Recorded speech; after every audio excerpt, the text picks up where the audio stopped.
So if there is a really emotional kiddo, not saying things that are invalidating about that or like, what's wrong with you?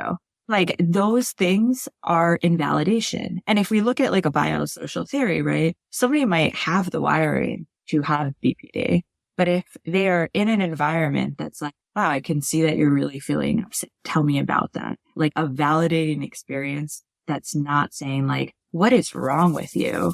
And a lot of times validation happens from a place of love, to be honest. This is Hope to Recharge. I'm Atana. I'm here to guide you and support you through your challenging times, navigating through depression, anxiety, and other mental health struggles. This episode is sponsored by BetterHelp.com. That's BetterHelp.com, the leading online platform for therapy. Many people come to me for help, and one of my questions are you willing to go to therapy?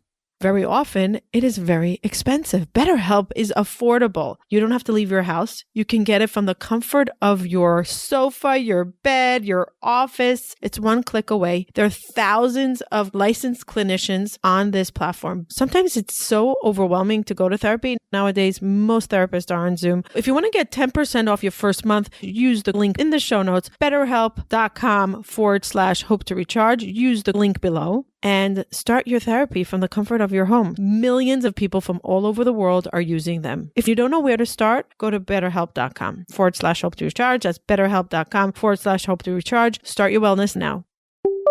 Welcome back to Hope to Recharge. This month, we are devoting the month of May to understanding borderline, understanding how to get diagnosed, understanding the traits, and giving hope to those that might feel hopeless, breaking the stigma, the heavy stigma around borderline. In this episode, we're going to talk about recovery. Last episode, episode number 222, I highly recommend you go listen to the first episode if you didn't. Episode number 222, we discuss how does one get diagnosed? What are the traits? And in this episode, we're going to discuss recovery, the road to recovery, DBT. How did DBT become the therapy for borderline? Marshall Linehan in 1970 was doing research on suicide prevention, and she created this incredible therapy, DBT. And DBT is really something that I think everybody should be tapping into because it's skills for life. We're going to discuss in this episode the difference between DBT-informed, comprehensive DBT, why they're important, the different stages of healing. How does one go from therapy into trauma treatment after the first year? What is group therapy? Why they're important? Why is it important to go together? I sit down with Meg Rowley. Meg Rowley is a DBT therapist for many years. I ask her all these questions because I wanted to understand everything about DBT. Give hope to those that are really sitting in the dark, discuss the pits of hell, that when one is usually diagnosed with borderline, they're in the pits of hell and they want to slowly walk towards healing and what that looks like. I hope you enjoy this episode. If you know anyone that is struggling with not understanding treatment for borderline, or maybe a family member that might be needing diagnosis of borderline, listen to the first episode in this series and then listen to this episode of getting the hope and understanding everything you need to know about the treatment, or majority. Feel free to share this with loved ones, with friends, with communities. You might save a life and you might help someone create a life worth living. Thank you for listening. Enjoy this episode. Hello, everybody. Welcome to Hope to Recharge. We have the great Meg, the DBT expert. She's back from Japan. I am. She went on a honeymoon ski trip. You know what I learned from Meg? That there are mountains in Japan that you can ski on, which I didn't even know that Japan had snow. Meg and her husband are ski lovers, and they went on their honeymoon to Japan. And we were just discussing what was it like to take a break as a therapist. And I think this is what we're going to start with. Yeah. With understanding the therapist side of how important it is to take a break in order to recharge herself, in order so she can recharge others, and what she learned from this first experience of really taking a break for 3 weeks. How long was it? It was about 3.5 weeks, which I know. It's a long time, but very much needed. You said it was very much needed. It was. It really was. Was this the first like real break besides like Christmas and Thanksgiving break that you took since you started working? Totally. Yep. Since I went to graduate school, I got hired right out of graduate school and I just kept working and married during that time. And I think I took a day off. Really? Yeah. I have a hard time taking time off, largely because of the work I do and wanting to be available and there for clients. And so this was a big thing. It was a big exposure for me to do this. And I'm so glad that I did. It's really important. We're going to recap what we did last episode. But before we recap and before we discuss what we're going to discuss in this episode, I want you to tell us as a therapist, what was your biggest takeaway and your surprise coming back after 3.5 weeks? What was your biggest wow? My biggest wow was just how resilient and resourceful and strong my clients are and how capable so many of them are to really put the skills and the tools into practice, which isn't a big wow, but I think from going from seeing them every week to not see them for 3 weeks, for not in phone coaching is a piece. So sometimes you'll connect with people during the week to not have that connection with them. And then they were just, how are they going to do? Are they going to be okay? Everybody was really okay. Not more than okay. They put the skills into place and everyone was really skillful and super effective. And that was amazing to see. Amazing to see their work and the skills in play, right in real time, really working. It was great.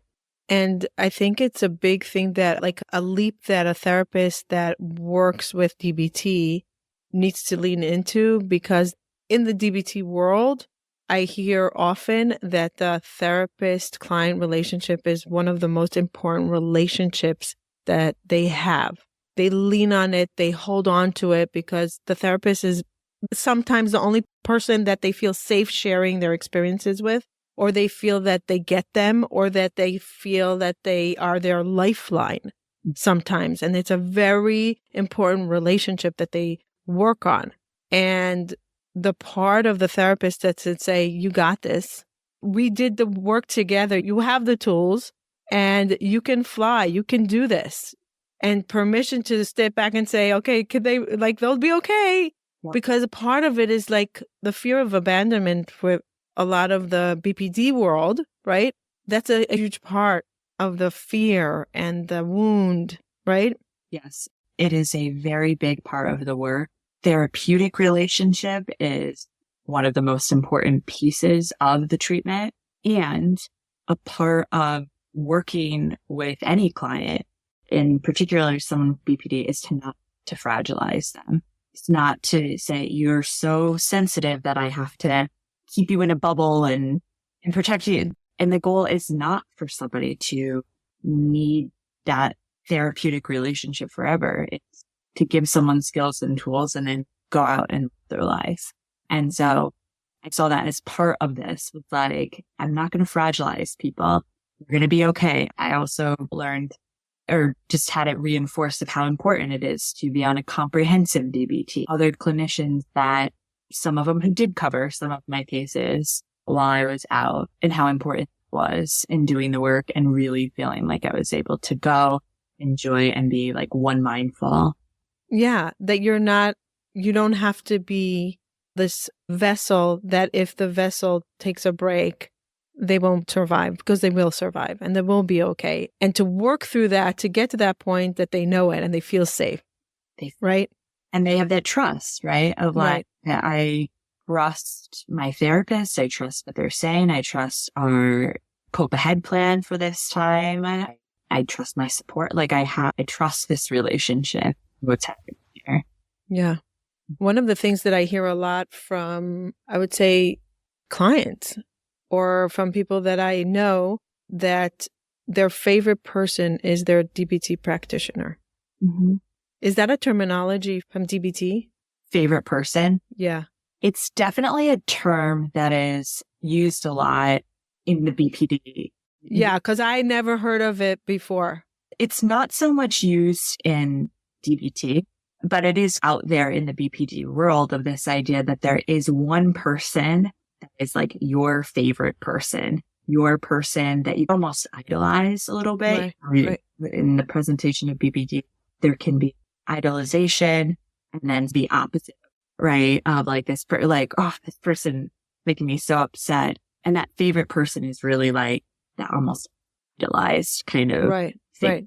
And that can really happen in that relationship. Right. And the fear of that. I was talking to a friend of mine, and she was never diagnosed with borderline, but a lot of what I've been noticing was that I think she is struggling with traits, or at least maybe she even needs to be diagnosed in order to get treatment.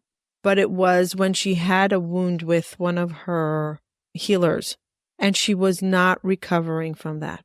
Not recovering. And I realized that person was her favorite person. Mm-hmm. And I was wondering, like, what does a therapist do? Because it can be so overwhelming to be that favorite person to so many people. Yeah, you want to be like they should love you and care you and mean a lot. But to be that, it's a huge toll. It's a huge responsibility. I shouldn't say toll, it's a responsibility. So as a therapist, what do you do? I think that a part of it is to work to actually not be a person. And by that is you really keeping the defined boundaries of like what your role is and who you are.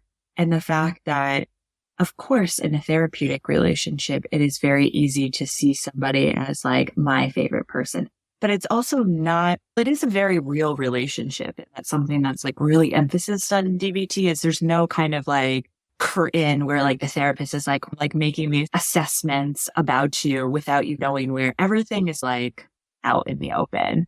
And it's a very real relationship, but at the same time, it's not a friendship, right? Like it's not a friendship. Like I don't go into session and tell my clients about the argument I had with my husband. Like that wouldn't be appropriate in the therapeutic relationship. Right. And so that does change the dynamic.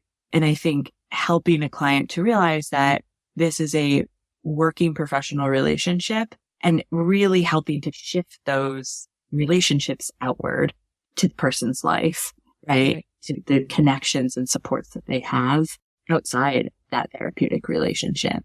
Like to find that healthy relationship, that is the favorite person, but outside of the therapy room. Yeah, that's beautiful. And I want to just close upon your vacation and experience and the learning experience. I just want to say for people that are supporting loved ones that are in DBT or not even the DBT, that are maybe pre-diagnosed with borderline or they are diagnosed with borderline, understand that this is a big part of their world. Don't minimize it. Don't minimize their favorite person and their extreme need for that security from the therapist, from the DBT world. It's something that I never understood. And it was important for me to understand that intensity in order to support people that are going through this experience and not minimize it, because minimizing it is so painful for the person that's going through it. Yeah. Minimizing that experience. And I think invalidation, minimizing that is what is one part of what leads to, in the DBT theory, the biosocial theory, what leads to somebody having BPD, right? It's what leads to behavioral dysregulation is invalidation. And that is something to be really mindful of. Is even if you don't understand it, you can usually validate somebody's feeling. Like, I know that this person is so to you, or I know that this relationship, like you feel you really care about this. And if you don't understand, you can always ask, help me understand this, right? Not minimize or invalidate the person's experience is one of the biggest ways that you can support your loved one, BPD. And not to say it's not a healthy behavior and not to say, oh, you shouldn't feel this way. Never say those things. No, there are like some things to never do and to just not do to help support your loved one. And one of them is trying to talk somebody out of feeling the way that they do, trying to convince them Like, you don't really mean that. Mm. That is never going to be helpful. And so being really mindful of that, never telling, calm down. It's never going to help somebody regulate their emotions or anybody, really. I think this is like the biggest lesson I think that I learned through just learning about borderline that I would have never known. And I'm a pretty sensitive person. Like I'm a compassionate, kind, sensitive person. I might be very blunt and straightforward, but I wouldn't know this if someone didn't bring awareness to me. Like this is something you can't do. And not only you can't, it's so damaging and hurtful, and it can create setbacks. What really working with family or anyone who's in a relationship with someone who has BPD, right? There are certain things that will escalate the situation, will intensify that person's emotional reactivity, right? And saying calm down is one of those things. Trying to connect somebody or talk somebody the way that they're feeling is another one of those things. Like invalidation is a big one of those things. And so being mindful of that and how it can just escalate the situation is important to know. So last episode, we spoke about the 9 borderline traits. Yes. How one gets diagnosed. We touched upon, is borderline a death sentence? We touched upon the fact that there is hope and there is remission and there is life and beautiful life that can be created even after diagnosis. Today, I wanted to touch upon, okay, like if we're diagnosed, what's the road to recovery look like? We're going to touch upon the different DBT models, the skills, how to implement them in life. We'll give a little bit of insights of how to implement them in life. And then if we have time, we'll touch upon other things. So once someone is diagnosed in your office or somebody else's office, what's the first thing that treatment looks like? So once you have that diagnosis, which it sometimes takes a little while to get that diagnosis, right? But once you have that understanding of, okay, I have this diagnosis, I think the next step is to understand what I touched on a little bit, the theory that sort of underpins DBT. And that theory is called the biosocial theory. And the biosocial theory really explains why DBT is set up the way that it is. And it also explains to you, the individual who might have just gotten this diagnosis, why do I feel like my emotion, like I feel so out of control? Like what is going on here? Like it gives some understanding to what is happening with you and how it led to this. And so that would be the first place to start, is the biosocial theory. And I can explain it pretty quickly. The biosocial theory has 2 parts. If you think by biology, the theory in DBT is that there is a biological component to somebody who has BPD. And that biological component really has 3 hallmarks, 3 things that are in someone who has that biological sort of wiring to have BPD. And it's like a high sensitivity to things coming your way, right? Like environment. The environment. Yes. A bit more sensitive. So there's sensitivity to what comes your way, your environment. And then the second hallmark is reactivity. So something happens to you. Maybe it hits you harder than somebody who doesn't have that wiring.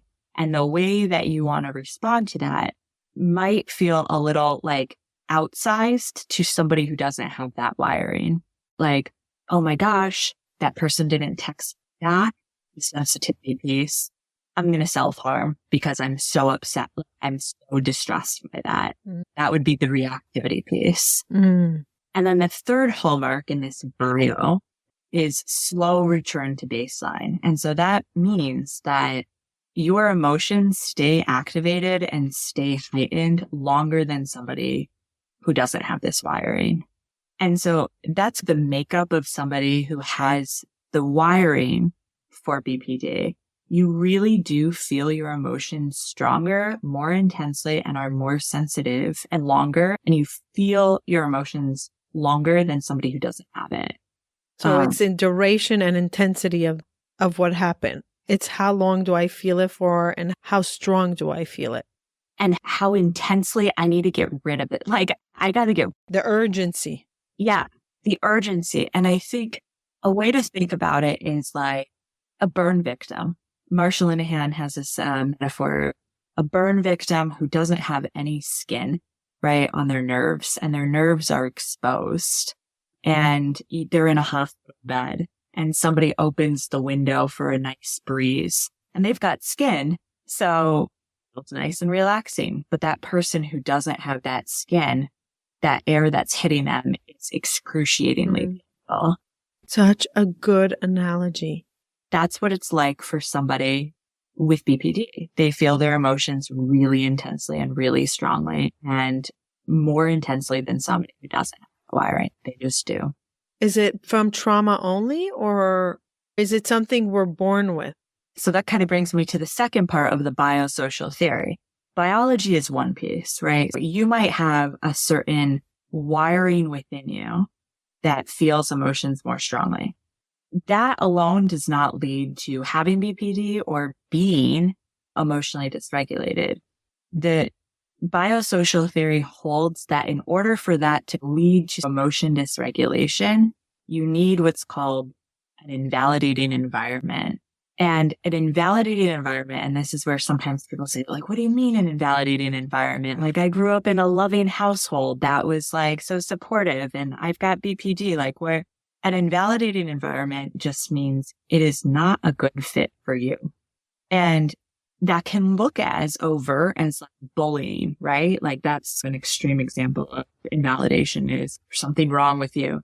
But it can also just be like you as a parent, if a parent isn't super sensitive, emotional, and they have a really emotional kid, that can be just like not a good fit, right? And that can lead to feeling invalidated.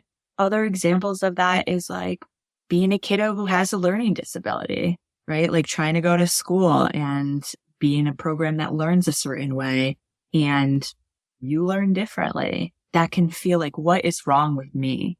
Invalidation is really communicating that something is unrealistic, inaccurate, or wrong about the way that you're responding in your environment. And it's really those two things, the biology and the invalidation, that leads to emotional dysregulation and the transaction there. So it's so scary. For a second, when I say, like, I'm thinking of my children, and I'm thinking, like, let's say I'm a new mom. I have 3 little children, not a new mom, but like I have 3 little children trying to balance life. One is very emotional. How do you know if it's their emotional sensitivity or they're just the middle child syndrome of like, oh, they just want attention? You don't scary. Know. Yeah. You don't really know. But I think like, so if there is a really emotional kiddo, not saying things that are invalidating about that, or like, what's wrong with you? Oh my God. Like, those things are invalidation. And if we look at like a biosocial theory, right? Somebody might have the wiring to have BPD, but if they are in an environment that's like, wow, I can see that you're really feeling upset. Tell me about that. Like a validating experience that's not saying like, what is wrong with you? Oh my God. I can't even, any child shouldn't hear that. But it happens all the time. And a lot of times validation happens from a place of love, to be honest. Think about a little kid who's running along and he falls and he scrapes his knee and he starts to cry, and the mom, you're fine, you're okay, you're totally okay. Right. Minimizing the pain. The mom's not saying that to invalidate the kid. She's saying, like, come on, you're going to be encourage, you'll be okay, to not make a big deal out of it. And it's always that balance to give them courage and say, okay, you'll be okay, don't worry, versus like holding space for their pain. Yep. And in order for BPD to emerge and for behavioral dysregulation to emerge, it's really a persistent sort of validation. And so think about that really sensitive kid who maybe they're more sensitive and they're in an environment that says, oh, stop crying. Come on, stop crying. What do you think happens to that kid's emotions? Do they say, oh, I should stop crying? No, it makes their emotions more intense. And so then they do something even more intense that gets a reaction from the environment that's even further invalidating. Maybe they get in trouble at school, or maybe they get punished at home, which then leads to a further sort of dysregulation internally. And that's what leads to feeling really dysregulated, because there's really like two outcomes that happens in that transaction. You can either learn there's something really wrong with me and I've just got to like shut everything down and can't complain because I'm clearly the problem and too sensitive. And so you start to internalize those things. Or you learn that the best way to get your needs met is to go from 0 to 60. Like, if nobody listens to me when I ask nicely and politely, I'm going to scream. And so there's kind of two outcomes. You either shut down and just start to internalize, or you start to learn that in order to get your needs met in the world, self-harm, or you got to do that thing to get the attention or get the support that you're so desperately looking for. The reaction, the validation, this being seen. The being seen. Exactly. The being seen. Like, just, I don't want to be alone in this so much pain. Just see me in my pain. Yes. But like, if we're not, like, if we believe that we don't diagnose until 18, so basically we have our whole childhood to mess up our children and then say, okay, you're 18, let's diagnose you because we messed you up good because we didn't know that biologically you were born with this sensitivity. I'm a highly sensitive person. The environment bothers me. Like, the environment bothers me. Noise, light, people, like crowds, smells, tastes, certain things. Like, I'm very sensitive. Clothes, like, I hate the winter because I have to be bundled. The rain, any change. This is environmental. Totally. And I'm a highly sensitive person to a degree that I pick up also emotions, right? Now, I knew that I was like sensitive, but I didn't even know to put a word to it. I didn't know. And I don't think I don't think I was not validated because I never expressed what I needed. I just got what I needed. But somebody like me, born into this world and is highly sensitive, goes through 18 years of life before they can get diagnosed, they're a wreck by 18. Which I would say is a fault in just the way that we diagnose. It's just, there's a rationale for why they diagnose and they don't diagnose before 18. But I also think that you can start to get meaningful treatment for somebody who is under 18 and use the framework of the biosocial theory to help inform that treatment well before 18, even if they don't have that DSM-5. You don't wait for the stamp of diagnosis in order to start the DBT. So you're saying, so if somebody is highly sensitive, we're seeing a child that's 3, 5, 10, 12, and they're struggling with whatever it is. The first step is validation, you're saying. The environment is crucial. Yes. The environment is so important to helping somebody through that, cope with that sensitivity and get to a place of change. But you've got to validate first. It's why we have run for a long time multifamily DBT groups, and everybody in there, all the kiddos are under 18. Parents are required to be in that group as well. In large part, they can get this information. Mm-hmm. And it's very similar to an adult DBT group. It's the same sort of material. But a part of like an assumption in coming into the group is your life is painful right now. Like, this is really painful. Like, what you've been going through has been really painful and difficult. How could it be any other way? Why would you be in a DBT group and that you're committing to 2 hours a week if this wasn't painful? And so many people, so many family members, so many parents, kids say that really helped. You'd think like, oh my gosh, that's like, would that help to say that? Yes, because it's the truth. It's validating that person's experience that like your life at this point without skills, without tools is really difficult and you're really suffering. And you got to start with validation before you can get into any sort of skills or change oriented things. Because I feel like validation is part of acceptance. And in order to get to treatment, we need to accept. So validation, it could be, I don't know what it feels like, but what I'm hearing from you, this is my experience, and accepting that's your experience, even though I can't understand that experience. Yeah, I might not understand it. I want to understand it. And I believe you. I believe what you're saying. And I believe this is really difficult what's happening right now. What are we doing to help ourselves improve and heal? What's important to us? How can we cultivate small changes in our brain and our day-to-day life with our own tools? Sometimes this process is very lonely and hard. Sometimes you need a therapist, a psychiatrist, and somebody like me, somebody that went through the same thing. And I love working with people that are ready to do the work because it is expensive. It's a lifelong investment into yourself, into your future. When you start working with me, you're investing into your long-term stability, into your long-term mental health. What are you willing to do to make the changes? You could say, I don't know what I want. I don't even believe things can change, but I'm no longer willing to stay in this position where I am now. Choose yourself. If you want to work one-on-one, link is in the show notes. Schedule a free 30-minute consultation and be ready to see a different you. So the biosocial theory is that if somebody's just born with it, it's not enough to develop into borderline diagnosis. If a kid was born into a healthy, supportive environment that is feeding the sensitivity, not feeding, that is accommodating the sensitivities, they will be okay. I would even say, because I think that so often people, parents, families are like, oh my gosh, what, I did this. Like, exactly. No, I do hear that from parents. I hear that all the time. And that is not the takeaway. Like, because the reality is you could be the most supportive, nurturing, compassionate household. And it's really just, it's not a good fit.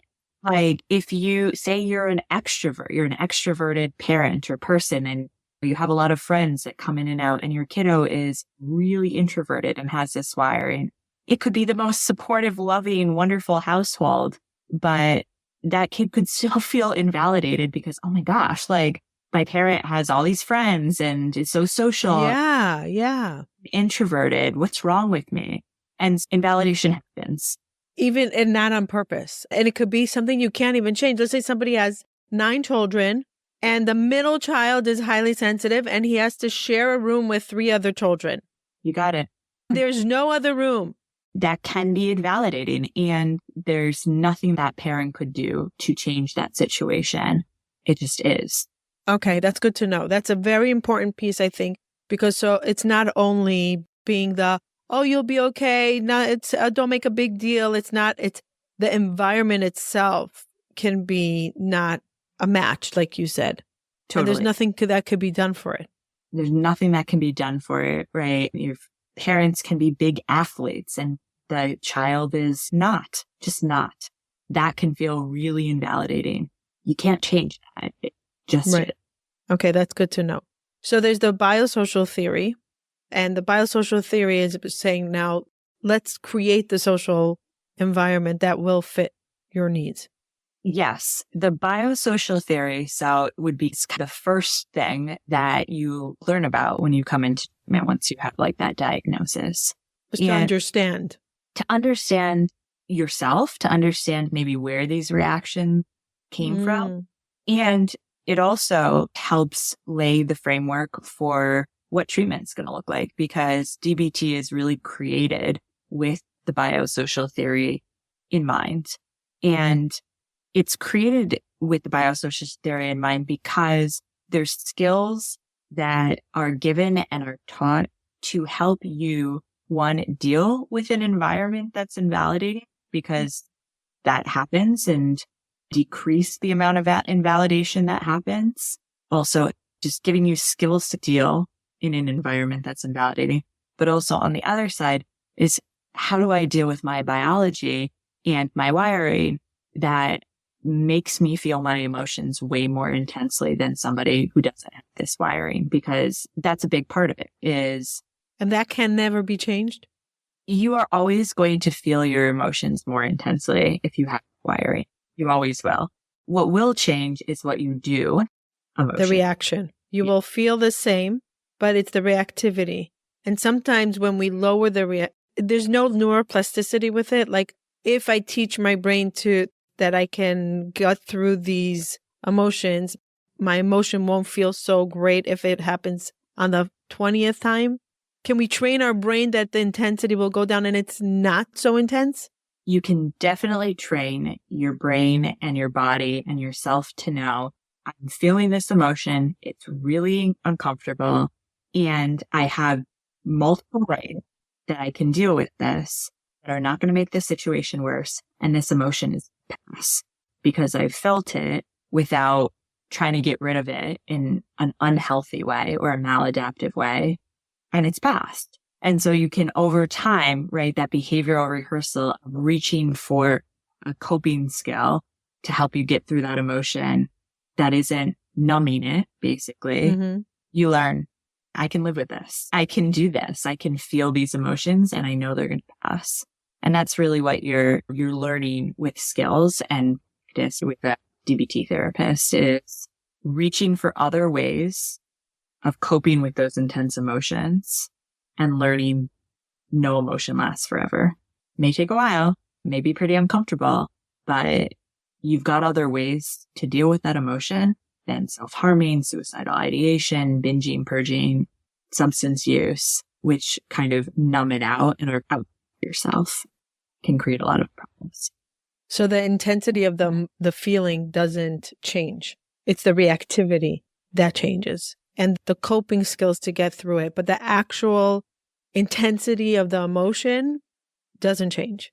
You are always going to feel your emotions more intensely. That being said, I think that there are also within DBT and treatment ways of thinking about that emotion that do not reactivate it, right? So like, okay. So the duration of it is not as long, and the more duration, the more intense it gets. So basically, when you give the correct treatment and skills that it needs, it will last shorter and the intensity might not get greater because you treated it with the skills. Yes. You approached it with the skills. Okay. Yeah. And you thought about it or approached that emotion in a way, again, that does not continue to reactivate the emotion right alive and keep it, again, pumping in your system. Right. So they understand the biosocial theory and then they start with DBT treatment. Start with DBT. So let's talk about the different treatments and then we'll go into the skills.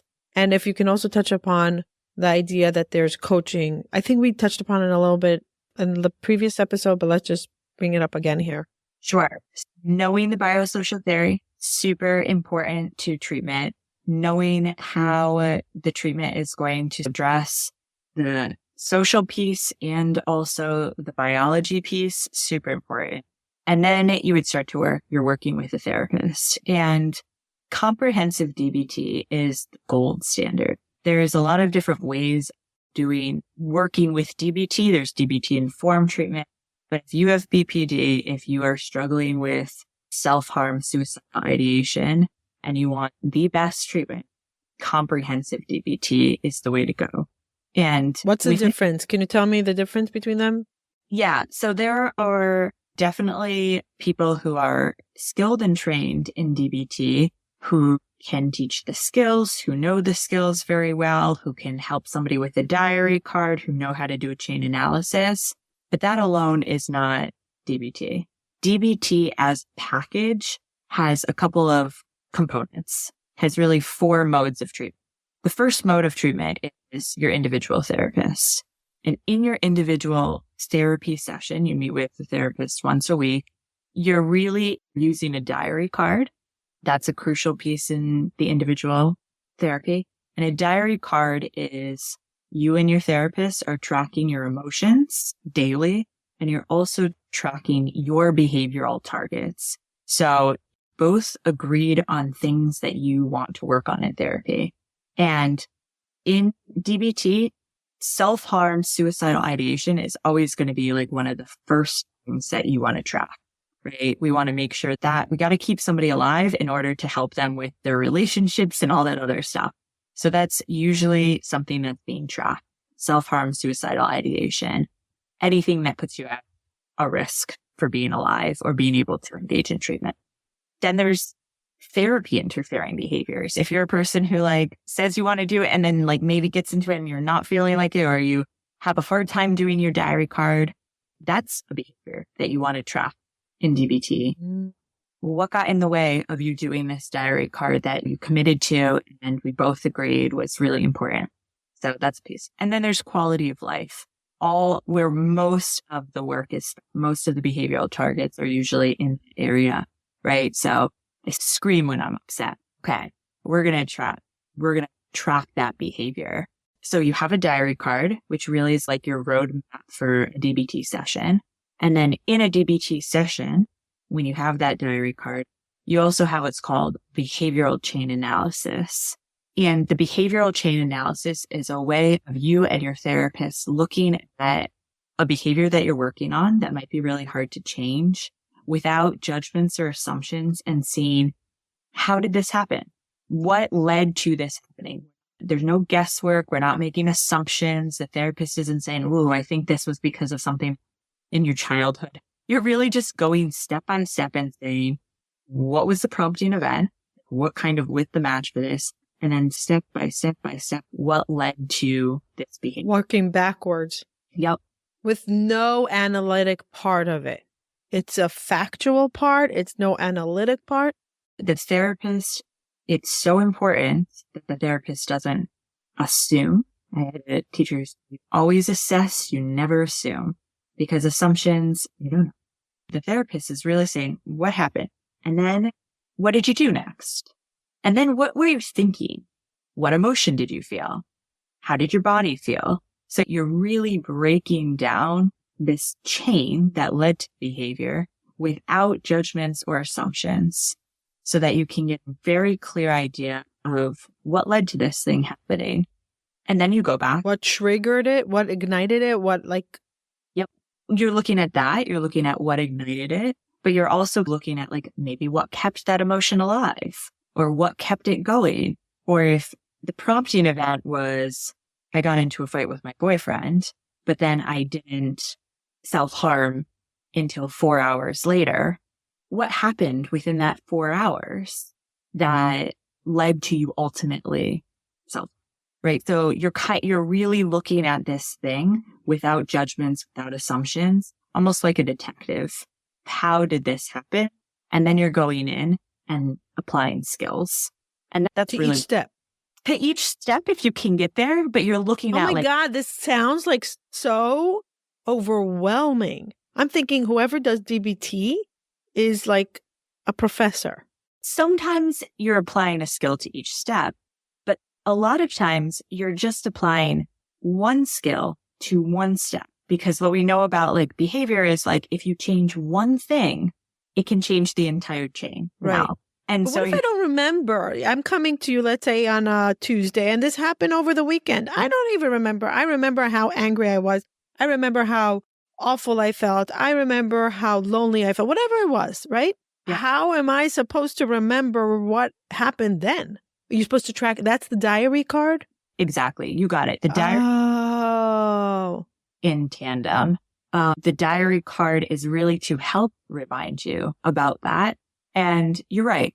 A lot of times people do come in and they're like, even if they have a diary card, it's still a little hazy what happens. But one, the diary card really does help remind and jog someone's memory. And two, you're doing a bit of detective work, and your therapist is helping you put together the pieces of that chain of what led to that. Can we take an example? I want to do an example because I'm like, I want to break it down. Sure, yeah. Can we do an example? Let's take an example and walk me down it, and let's see if we could do it, okay? I have to come to you and say, what do I have to tell you? So we look at your diary card and, okay, there's a behavior that you did. What was the behavior that you did that maybe you've been working on that you do? I'll tell you that I didn't want to do? Yeah, like something. You mean something that doesn't feel good? Yeah, yep, exactly. Okay, I'll tell you something that I really don't like, and I question a lot. My kids always say to me, you question a lot, and you repeat the question 3 times when you don't hear the answer that you want. So you try it another way versus saying, okay, these are the facts. And I'm like trying to figure it out, and it's annoying them. And I feel very like, why can you just tell me? Like, and I get frustrated, and I'm like, I feel shut out. Like I feel they're not sharing. There's no transparency or something like that. Is that a thing? Totally. Like this questioning and questioning. Do you have a recent example of it? Because that's also an important piece. Okay. I'm going to try to remember because it just happened the other day. I'm trying to remember which child it was and what. And they were making fun of him like, Mommy, yeah, you're going to ask it 3 more times and you're going to ask, oh, I know. My son is going skiing. It's funny. My son is going skiing. He has a day off and they're going skiing. And I said, who's driving? Where are you going to stay? I want to know who's in charge because they're staying by somebody's house. Can I call the person that you're staying at? And then they're like, okay, Mommy, I got it. You want to know the information. And I'm like, just tell me the information. Like, why do I have to pull teeth? Like, what are you hiding already? And I was frustrated that it wasn't like, just come and tell me, oh, Mommy, by the way, I'm going skiing. This is where we're staying. This is what we're doing. You can call the mother versus me having to pull all the information. Yeah. And I was feeling so frustrated. And he was feeling frustrated because I'm like becoming this like interrogator, like what's going to happen? I'm just a mother that wants to know that he's going to be safe. Totally. So it's a good example. And the first thing that I would start if we were to do a chain is, did you have any vulnerabilities? And the vulnerability piece is like, what happened before you even got into that conversation with your son? Were you tired? Were you hungry? Were you hungover? Were you stressed about something else that was going on? Were there things that were impacting your vulnerability to emotions? And so that's really where we'd start is like, were there vulnerabilities? So how do I remember that? Because I have no clue what happened that. So you're saying if I would feel that emotion and I was in DBT, I would run to my card that would ask me these questions that I could jot it down? You would jot down your emotion, the intensity of your emotion. So you might say that my emotion, my anger was 9 out of 10. And you would write that down on your diary card. And you can put a little note like what happened. But then the work would really be like, what time of day was it? Was it really late? It was night. I was exhausted. I was running to meetings afterwards. Yeah. That's life, Meg. That's life. Totally. And a part of this is just to, 1, validate yourself, and 2, give you some solutions as to what might I want to be mindful of the next time I go in and have a conversation like this with my son. If maybe I don't want to do it at the very end of the day when I'm running to a next meeting, when I don't have time, like that might be setting me up to get into this conversation mode. That in a chain analysis would be the first piece is what were the vulnerabilities? Then you would go in and you would talk about like what prompted kind of Matana, the sort of like, hey, tell me that last time that he didn't tell me. Last time he didn't tell me facts and he didn't want me to check the facts of who's going, what's happening. And I'm feeling like, am I being a responsible parent? Got it. Okay. So right there, it sounds like you're a judgment. There's a little bit of a judgment. Totally.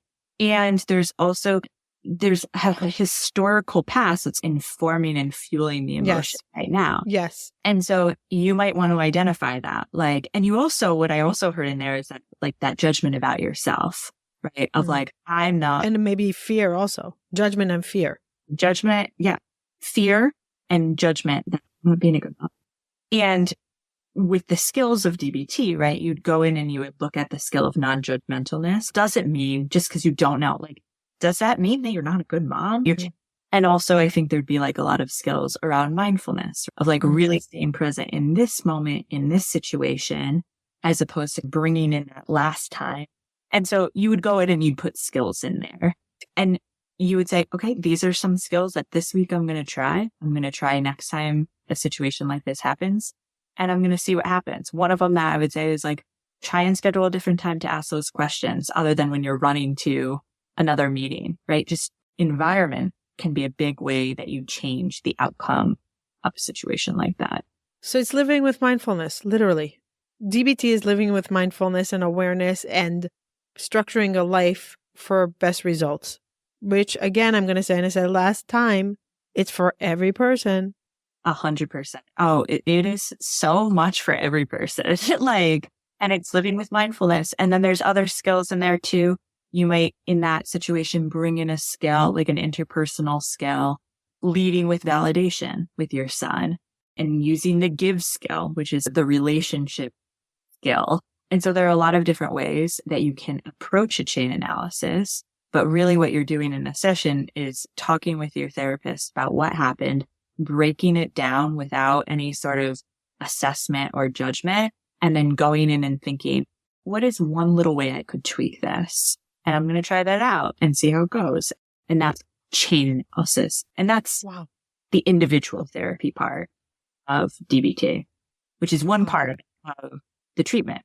And the next mode of treatment. So again, there's 4 modes to make a comprehensive DBT, which is again, the gold standard. And if you are somebody who has any self-harm, suicidal ideation, look for a comprehensive DBT program, because that is what all of the research is around, is a comprehensive program. So you have your individual therapy that you meet with somebody once a week. But then the second big piece of a comprehensive program is you have a skills group.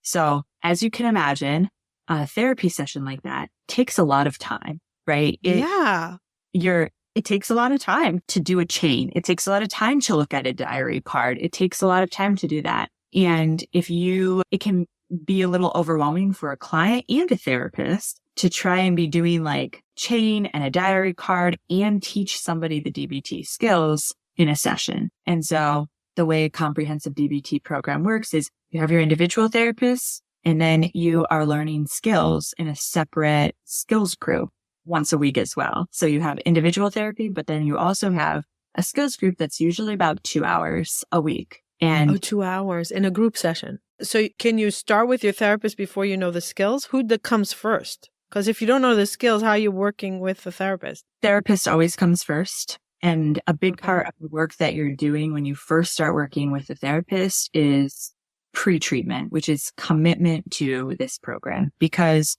DBT is an amazing therapy. It is not an easy therapy. There's a lot of times where people who need DBT and benefit hugely from DBT get to a place where they don't want to go to group, right? That's just human. Wow. Yeah. It's a lot. And so a big part of before you get into group is getting to know your therapist and being really informed as to what you can expect if you sign up to do DBT. And then you go to group. In group, you're learning the skills that you're like inserting into that chain analysis. And in so session. And in life, you're using skills group, you get homework on each skill so that you can go and practice that skill each week. But the skills group is really to give you different ways of approaching situations, skillful responses. And that's the skills group. Is it also like a support group that people can say, okay, I have this. What would you use? I was a little bit stuck. I didn't know which skills to use, until you get familiar with it. Yes, it totally is a place where people can support each other in thinking about how they can apply the skills. That being said, I do think that sometimes people will come in and be like, wow, that's really different than any support group I've been in, because it's not really a place that you come in and you are sharing about the ins and outs of sharing things in order to just hold space for me. That space is your individual therapist. Okay. And sometimes that can be a little surprising for people, but it's a skills group to give you tools, tangible tools that you can use in your day-to-day life. So anybody that comes to your practice must do both in order to work with Meg. Let's say somebody wants to start working with Meg. You will not take them if they're not showing up to the group. If they're enrolled in DBT and if they have target 1 behaviors, which are those self-harm, suicidal ideation behaviors, they're individual therapy and in skills group. For how long? So it takes about 6 months to do a full round of skills. In our DBT program, a year and we say that because it does take behavioral change takes time. Yes. We don't want to set expectations that can't be met, right? And so saying you got to commit to a year at least gives a little amount of time to see that change, to feel the change. If you just get a month, you're not going to see that change. And then you're going to be like, this didn't work. And then give it the full shake. Time. Yeah. So can people say, you know what, it's a year into it, but I want to continue. Are they allowed to continue if they want to in group? They are allowed to continue. And I think a lot of times, I'd say most people do 2 rounds of skills, 2 full rounds of skills, because the first time is just like getting the information. And then the second time is really, okay, now I've got the information and it's really sinking in. How am I going to apply this to my life? How can I troubleshoot? I know the skill, but I'm having a really hard time putting into this piece of mindfulness. And so the second time is really a generalization of those skills. Okay, so there's individual therapist, there's the group, comprehensive, and then there's coaching. And then there's coaching, which is a really unique part of DBT therapy. It is phone coaching. And phone coaching, and there's a lot of different boundaries and parameters around it, but phone coaching is to help you take the skills that you're learning and generalize into life. And you are at dinner with your partner and you have learned a skill, an interpersonal skill. You've learned the dear man skill of how to communicate, and it doesn't work and your emotion gets really big and you're like, I'm going to scream at him, or I'm going to self-harm. The phone coaching piece is for you to contact your therapist in real time and say, this is the situation. These are the skills that I've tried. You must try a skill before. You must try a skill before. You can reach out. A therapist will ask you, what skills have you already tried? If you haven't tried anything, the work is to collaboratively come up with what skills might you be able to try here to not engage in a behavior that you are working so hard not to engage in. So the coaching is really to tap into the skills, not to avoid the feeling. It's to say, okay, yes, it's not to hold them alive and keep them alive. Yes. It's not, I'm going to hold you while you're struggling through this pain. I'm going to hold you while you apply the skills. Yes, I'm going to support you and encourage you and be a cheerleader for you because I know you can do this. I know this is really hard. And maybe I'm going to help you problem solve what skill you could use here, but I can't do the skill, right? And so a big piece of what is included in phone coaching is like, are you willing to take a suggestion, to use a skill that I have for you? And sometimes people aren't. Sometimes people call for phone coaching or reach out for phone coaching and they'll say, I'm not willing. I'm not. Okay. Then talk to you next session. I'll text it to you next session, or give me a call back when you are willing to take a suggestion. And that's really what it is, to encourage, cheerlead, support somebody in their skills application, real life. Do some people use it a lot in order to get the validation that they're doing the work? Like how many phone coaching? First of all, you're in session a lot of the time. So what if you're in session while it's happening? What happens? Let's say you have 5 sessions back to back. You're getting back to them 8 hours later. It's so irrelevant then. Totally. And part of phone coaching is setting up really clear expectations with the client and making sure that they know exactly what they can expect and exactly what they can't expect. I like to tell clients, usually I always have like 15 minutes, typically, not always, but 15 minutes in between a session. But I will tell people in session, you've got to give me at least 2 hours to I'll try and respond right away. That's my goal. And what if you have 3 clients asking at the same time?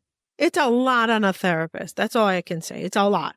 It's a lot. Why don't they I'm sorry. I'm just like, as somebody that guides people, I would feel like it's so hard because it's a lot of balancing. It's session, it's life, it's me, it's and it's guiding them. And I cannot imagine a phone coaching. Is it texting or phone call? Most of either phone call. A lot of times though, with like teenagers, and a lot of people just prefer text, and I'm okay with that. Some therapists are. I am okay with text coaching. Okay. So it could be 5, 10, 15 minutes just to get through one thing of a skill, right?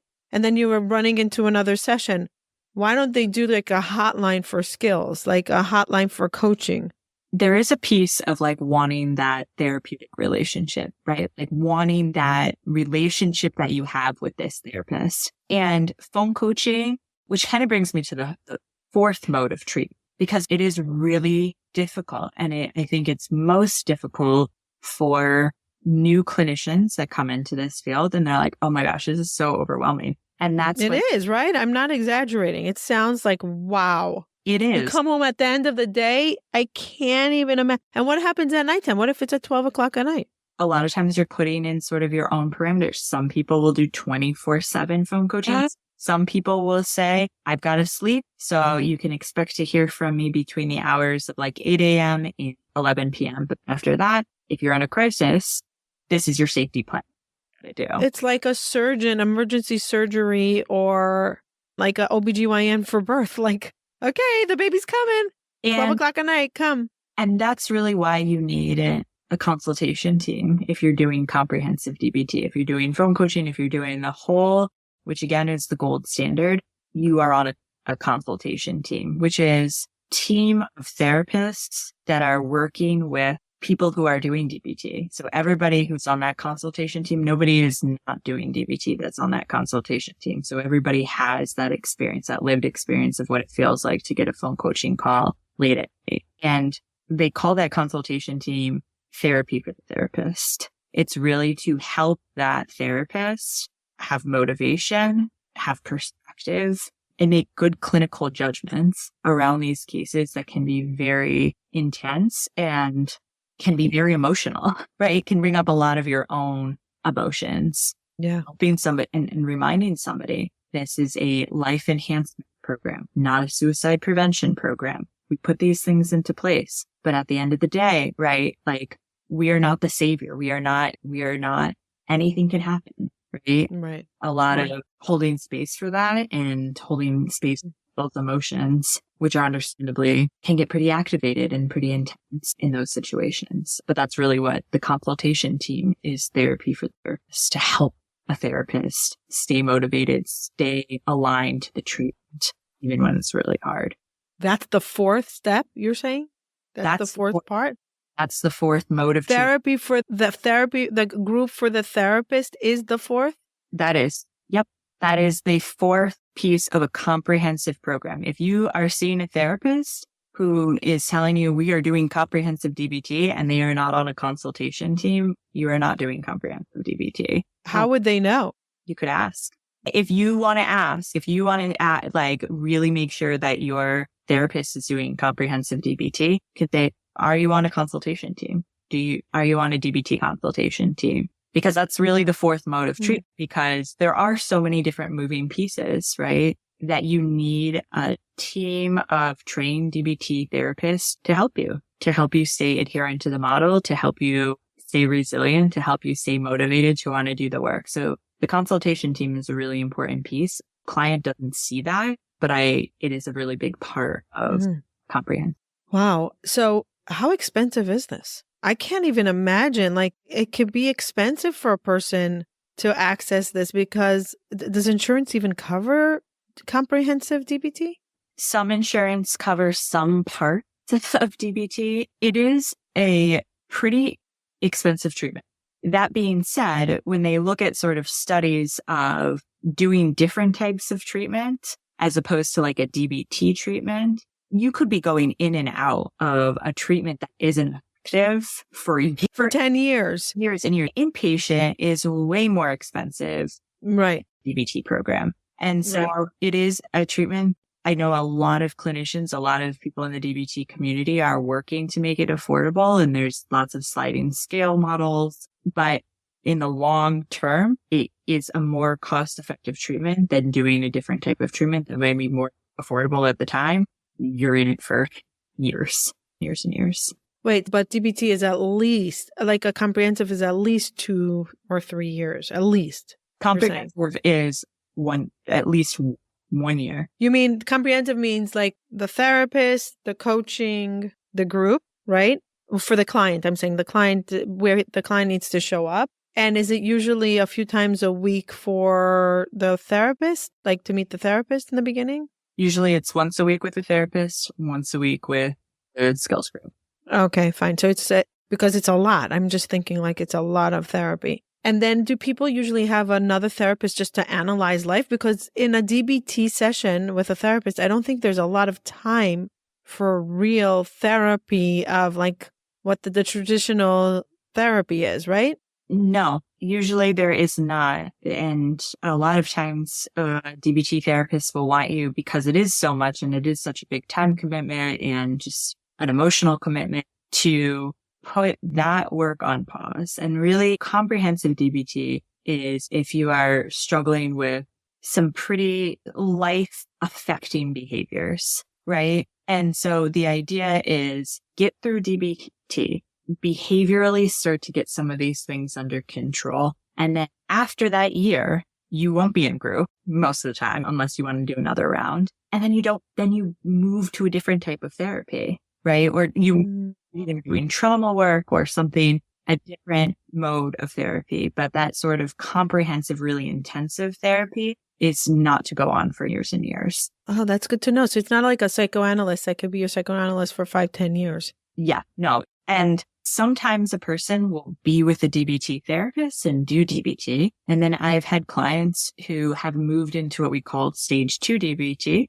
which is really where you're working on trauma work, on addressing those things in the past. And then there's stage 3, which is just getting the life that you want, an ordinary day in, day out type of things. You're doing maintenance on DBT. And that can be, you can work with a therapist a bit longer in that context. Comprehensive DBT is a very time-limited. It is not something that goes on and on indefinitely because it's a big commitment. It is a big commitment. Yeah. So I understand. So the comprehensive is basically for surviving the first part and gaining stability. Then you go into, once you're stable, you go into like the trauma treatment and unraveling the gooey stuff that led probably to the diagnosis, right? And then you go to the next level of building a life of your dream because you can. Get it? Yeah. Because you got the skills. Yeah. Because you've got the skills. And really comprehensive DBT there's this called the house of DBT. If you come in and you're in what we call stage 1 DBT, you are in basement. Like you are in hell. Life is really painful, right? And it's the idea of like putting a ladder down, like your therapist is helping put a ladder down into that basement of hell and helping you, and you're climbing up out of it.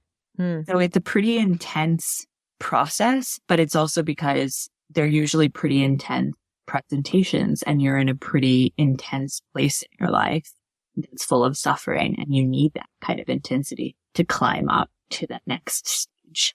So if DBT can be applied younger, you might not need stage 1. If you got the skills early on in life, you might not need the comprehensive. You got it. Yeah. Yeah. You might, or we do have kids who come in and they do comprehensive DBT and they're younger. They haven't gotten a diagnosis, BPD, but the idea is get somebody the skills, get them the treatment that can help them understand their emotions, help them have ways of dealing with a world that is invalidating, and it's not going to lead to more dysregulation down the line that's going to need more care and more treatment for years to come. Yeah.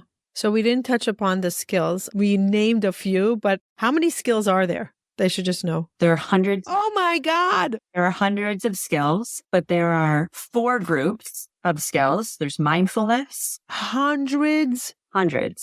But they all fall into really 4 different areas: mindfulness, distress tolerance, interpersonal effectiveness, and emotion regulation. And then there's hundreds of them, really.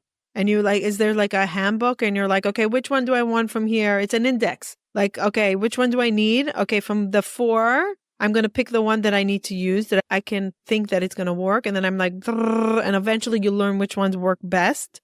Yep. That's why it takes a year. Yeah, because there are hundreds of skills and it's intentional so that when life can throw you any amount of challenge or problem, DBT wants you to have a lot of different options as to how to respond, and a lot of different options that are effective aren't going to make the situation worse. And that's why there's hundreds to give you lots to choose from.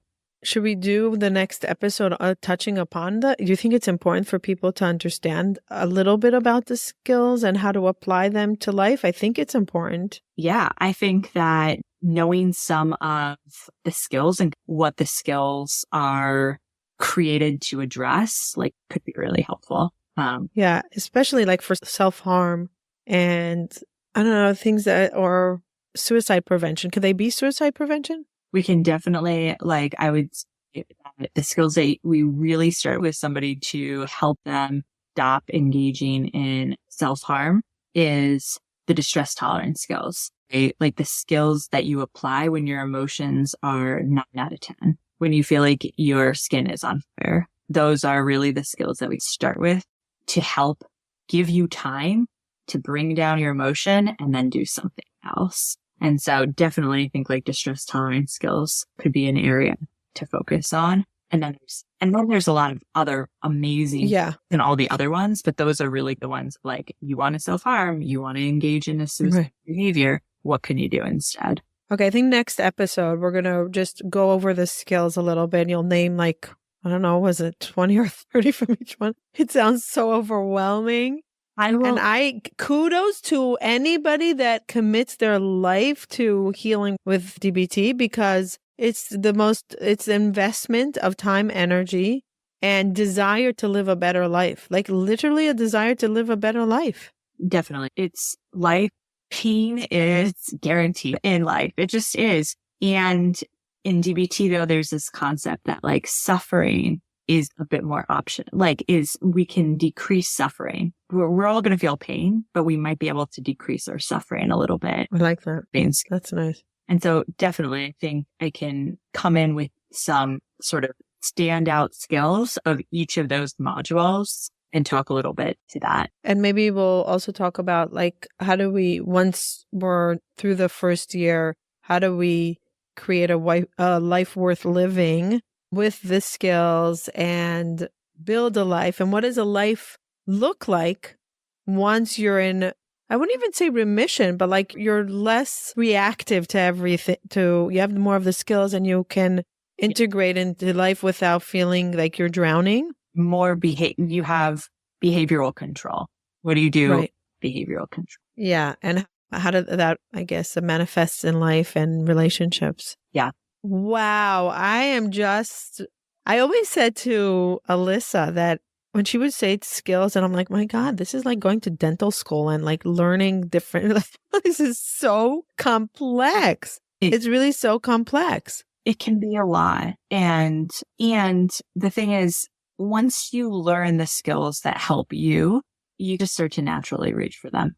A big part of the treatment though is like behavioral rehearsal, right? So like rehearsing this, practicing it over and over again so that it does become almost more like second nature. Second nature. Yeah. Yeah. Just reaching for this skill. I might not even say I'm checking the facts or I'm doing opposite action. I'm just doing it because I know this is what it is.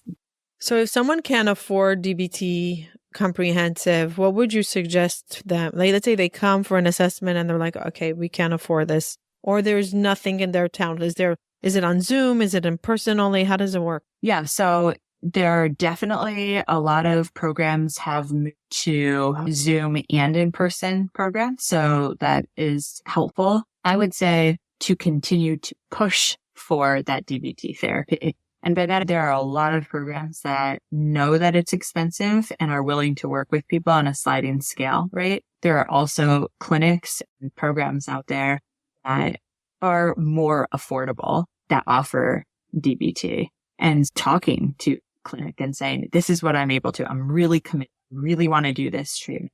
Getting a referral from your primary care doctor or the therapist that you're seeing. DBT, I know it's going to work for me. I want it to work for me. How can we make this work? And I think a lot of programs are willing to do that. And can you do it on, like, can you do like a course without a therapist, like learning? Is there like these group things that you can learn the skills? There are lots of different workbooks that are out there, DBT workbooks. I definitely think that having a DBT therapist is really important. That being said, when they teased apart all of the different modes of treatment and studied them and saw what leads to the best outcomes for somebody, they found that the skills group actually is the most important piece of treatment.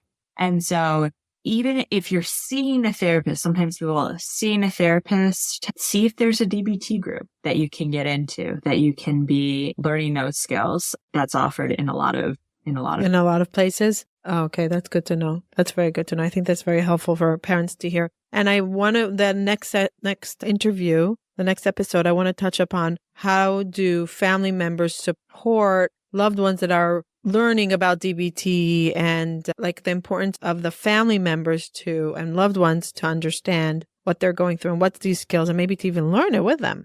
Because that's important. That's such an important part, is like the family involvement, loved ones involvement. Yeah. Meg, wow. You went to the next level of admiration, because it's a lot. It's a lot.